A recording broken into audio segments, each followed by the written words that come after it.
A lo largo de mi poca vida he visto películas que te cuentan su aventura, pero hay otras que te preparan el corazón para vivirla y Up hace precisamente lo segundo. En menos de 10 minutos te presenta su mundo, te conecta con sus personajes y te deja clarísimo qué conflicto va a mover toda esta historia. Precisamente hoy te quiero mostrar cómo lo hace y qué podemos aprender de ella para escribir mejor desde el primer minuto. Pero antes que nada vamos a ir por partes. Primero entendamos qué significa introducir un conflicto cuando hablamos de cine y luego nos metemos al caso de Up.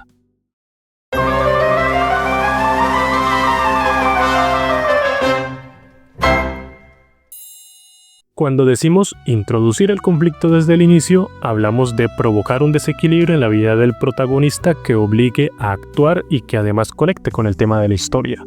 Tres autores lo explican muy bien. Robert McKee, en su libro History, un libro que yo tengo y que me fascina, habla del incidente incitador como ese evento único que pone la historia en marcha y desequilibra la vida del protagonista. Pero no es un evento cualquiera, pues después de eso el personaje no puede volver a su rutina. Black Snyder en Salva al Gato lo llama el famoso catalyst.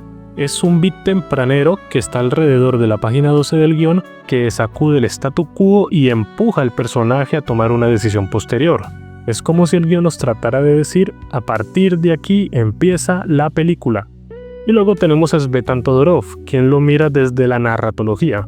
Es decir, pasamos de un equilibrio hacia una ruptura. Ese cambio abre una herida dramática y todo lo que viene después es reconocerla, afrontarla y buscar un nuevo equilibrio. Pero vamos a ponerlo simple. Para introducir el conflicto desde el inicio, primero se muestra una normalidad, luego se rompe esa normalidad con sentido frente a lo que se está narrando y se deja una pregunta viva para que el espectador se sienta invitado a seguir con el viaje. Ahora, con esto claro, miremos ahora sí cómo lo ejecuta Up. Contextualicémonos rápido y entremos al análisis escena por escena. Up del 2009 es una película dirigida por Pete Docter. Al principio parece ser una fábula colorida sobre un señor gruñón y una casa con globos. Y sí, en cierta parte lo es, pero su base real es más profunda. Estamos hablando de que nos enseña duelos, memorias guardadas y un propósito de vida. Y lo interesante es que el conflicto que sostiene toda la película se planta antes de la gran aventura. Esa siembra es la que le da fuerza a todo lo que viene. Ahora vamos al grano. ¿Cómo siembran ese conflicto desde el mismísimo inicio? Abrimos con un noticiario viejo sobre Charles Mantz, un explorador auténtico. Estéticamente, ese material de archivo ya te ubica en un mundo donde la aventura es un ideal. Esta es solo la primera escena y ya sabemos la forma de mirar el mundo y el deseo de Carr, las cataratas del paraíso. Ahí es entonces donde entra Ellie como un huracán, subiéndose al ático más descompuesto del mundo y autoproclamándose exploradora. Si nos fijamos bien, en segundos, Pixar construye contrastes de carácter y una promesa compartida. Un Carl tímido versus una Ellie impetuosa se unen en un vamos a ir juntos a Cataratas del Paraíso.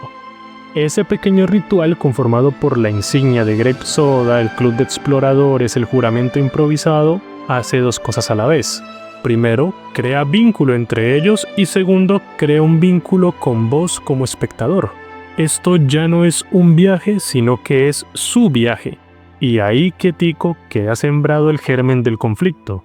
¿Qué pasa cuando la vida se atraviesa entre un sueño y una promesa? Con la semilla plantada, Pixar acelera el tiempo sin perder emoción y aquí empieza la clase magistral.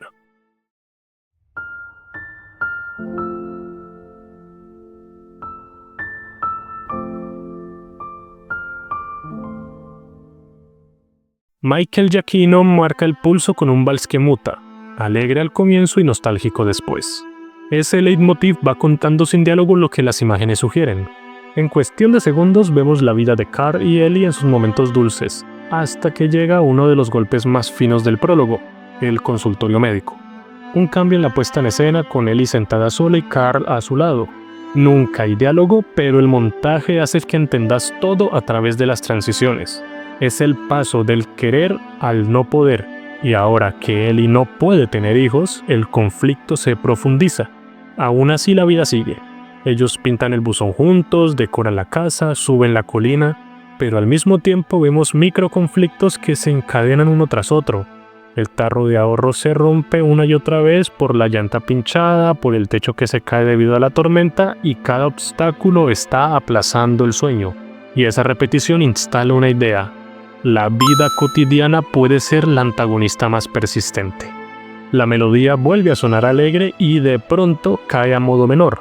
Ellie enferma, Carl prepara un picnic, la acompaña a la colina, cortes elegantes, el hospital, la despedida.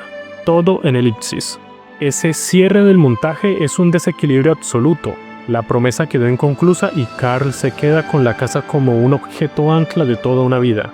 Pero, ¿por qué esto ya es conflicto desde el inicio? Porque define lo que Carl quiere, que es honrar la promesa, y lo que realmente necesita, que es aprender a vivir sin Ellie. A partir de aquí, cualquier decisión que vaya a tomar tendrá ese tirón interno. Y con el corazón del conflicto ya claro, ahora sí entra el evento que obliga a moverse. La ciudad crece y quieren sacar a Carl de su hogar. Aparecen los obreros y en una torpeza golpean el buzón de su casa. Recordemos que este buzón no es un objeto cualquiera. Es el símbolo de su vida con Ellie pintado a 4 manos. Por esto es que Carl reacciona con violencia. Esa acción trae consecuencias, un juicio y orden de traslado a una residencia. Este es el punto de no retorno. Si se va, pierde lo último que le queda. ¿Y cuál es la solución? Un plan imposible pero coherente con su deseo. Miles de globos, la casa se eleva y parte rumbo a Cataratas del Paraíso. Ojo con el detalle. Cuando Carl decide volar la casa, nosotros ya entendemos por qué ese gesto es tan necesario para él. El incidente incitador formal funciona porque el emocional estaba sembrado desde el prólogo. Sin esa base que ya analizamos, la insípida actitud en su rutina, su reacción molesta por el buzón golpeado y su impulso de salir volando con su casa no tendría ningún sentido para el público y sería confusa la interpretación de este personaje. Ahora, si este desglose te está sirviendo para escribir o analizar mejor, suscríbete y déjale un like al video. Así mantenemos vivo el canal y seguimos trayendo análisis de este tipo. Seguimos con las claves. Ahora preguntémonos por qué funciona todo esto tan bien. Número 1. El conflicto emocional llega primero. Up no espera secuencias complejas para engancharte, sino que te ancla al sentido de la historia desde el comienzo. Cuando finalmente aparece el problema externo, que es el desalojo y el juicio, ya entendiste lo que de verdad está en juego: la memoria, el amor y el propósito.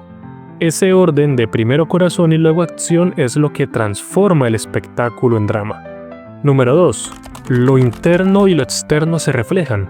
El conflicto externo, que es la ciudad que avanza y la constructora, no contradice el interno, el apego y el duelo de Carl, sino que lo espeja. Quitarle la casa es quitarle la vida compartida. Así, cada obstáculo físico tiene traducción emocional. Por eso la decisión extrema de volar la casa no se siente ridícula para nada. Es la lógica del corazón. Número 3. Objeto símbolo como valor dramático. El buzón, la casa, el álbum, la insignia de Grape Soda, todo esto se carga de significado muy temprano. Ya a partir de ahí, cada vez que van apareciendo, cobran emoción propia. Ese sistema de símbolos evita la exposición verbal y hace que el espectador participe. De esta manera, vos completás el sentido. Número 4. La música como un narrador invisible. El tema My Real Life no es un fondo bonito. Esta pieza estructura el montaje. Marca beats, cambia de tono para señalar evolución emocional. Cuando el vals cae a modo menor, vos sentís al giro. Es dramaturgia musical que te está guiando sin hablarte. Número 5.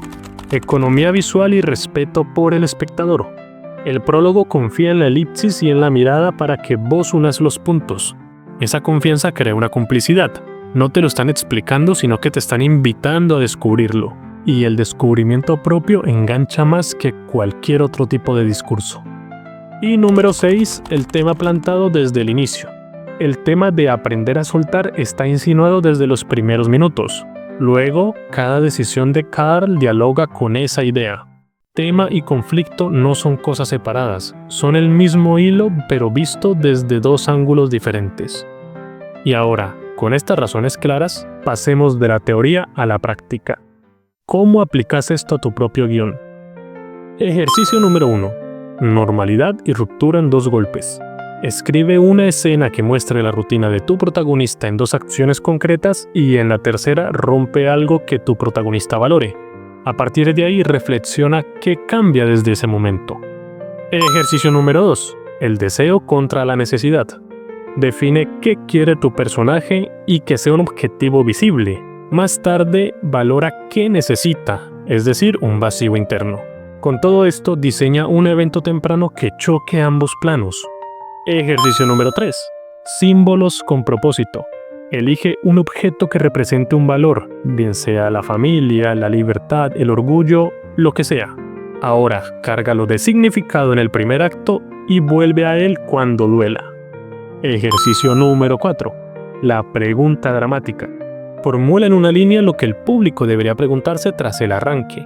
Si no puedes escribir esa pregunta, tu ruptura quizás no es lo bastante clara. Y ahora sí, cerremos con un set de reglas claras para que la introducción del conflicto siempre funcione. Primera regla. Ubica al espectador rápido. ¿Cómo es la vida de tu personaje cuando todo está bien? Luego, introduce un evento que no admita marcha atrás. Recuerda que sin ruptura no hay relato, solo se queda en anécdota. Regla número 2. El golpe debe tocar lo que el personaje quiere. Si la ruptura no amenaza su objetivo, no duele.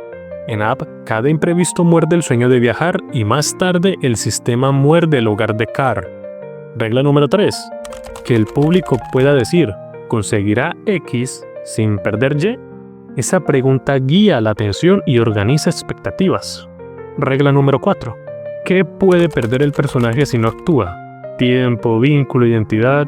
Todos estos stakes son gasolina emocional. Si no están claros, el incidente incitador se siente gratuito y casi de más. Regla número 5. La tesis emocional de tu película debe asomarse ya, pero no la declares, sino que vela insinuando de a poco, con acciones, objetos y decisiones pequeñas, pero siempre evita el diálogo. ¿Por qué? Precisamente por la regla número 6. Un motivo bien plantado ahorra diálogo y multiplica significado. Volver a él es como tocar una campana emocional que el público ya reconoce. Regla número 7. El arranque debe anunciar el pacto. Si va a haber humor, emoción o tensión, que ya se sienta desde un inicio. Up combina ternura y fantasía desde el minuto número 1 y así se queda hasta que llegan los créditos al final de la película. Y regla número 8, puedes reservar el gran evento externo, pero no reserves el sentido. Siembra el por qué primero, el qué puede esperar un poco. Listo, con todo esto ya tenés un mapa claro para escribir arranques que puedan enganchar de verdad. Ahora podemos sacar una conclusión general, y es que la lección de Up es simple y poderosa.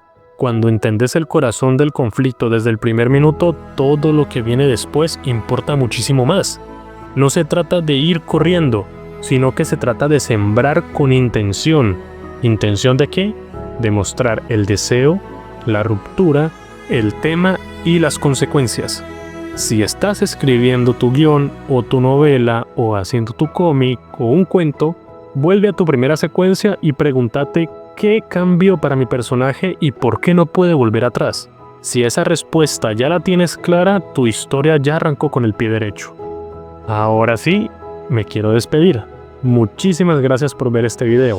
Nos vemos en un próximo análisis con mucho más cine, mucho más técnica y muchas ganas de seguir contando muy buenas historias.